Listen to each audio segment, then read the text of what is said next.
Here we are at the East Gippsland Shire Council chambers, and it's the 16th of December 2021. I had to get the dates right.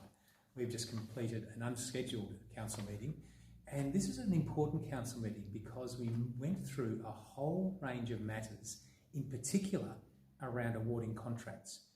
A couple of them are at Malakuta around seawalls and some footpaths at Mirrabooka Drive. Really significant and important contracts to be awarding. Also, we awarded a tender for the World project at Bairnsdale West. Now, this is about netball courts and pavilions, and the next stages in future will include hockey fields and soccer fields and more pavilions.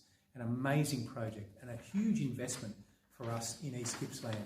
It'll actually mean that a lot of those statewide and regional events will be able to take place at Bairnsdale in future because the quality of the playing fields will be world class. It's so exciting.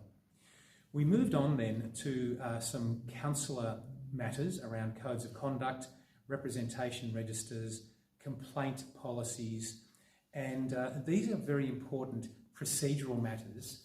They don't sound like thrilling and exciting in terms of a council meeting, but they're really important in terms of the operation of the council, the transactional operation.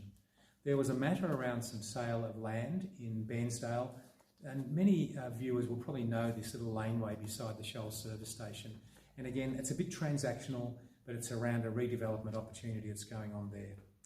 There was a large contract that was awarded around communications and telecommunications to a panel of suppliers. This goes on to nearly 25 different items, and these are important in terms of the continued operation of the Shire, all kinds of matters around the ICT and communications matters.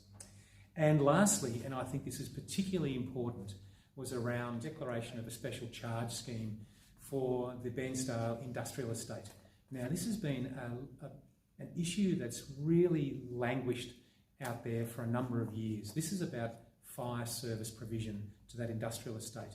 And we have been able to move now for individual properties to have a program series of contributions that's specific to their site that will allow them to have a compliant fire service for their properties. This is a really fantastic outcome for those properties where in the past some of the bigger properties would have to provide their own fire services, and they're hundreds of thousands of dollars, where now the biggest property, I think, is paying a contribution of $17,000 to have a much more appropriate fire service for that area.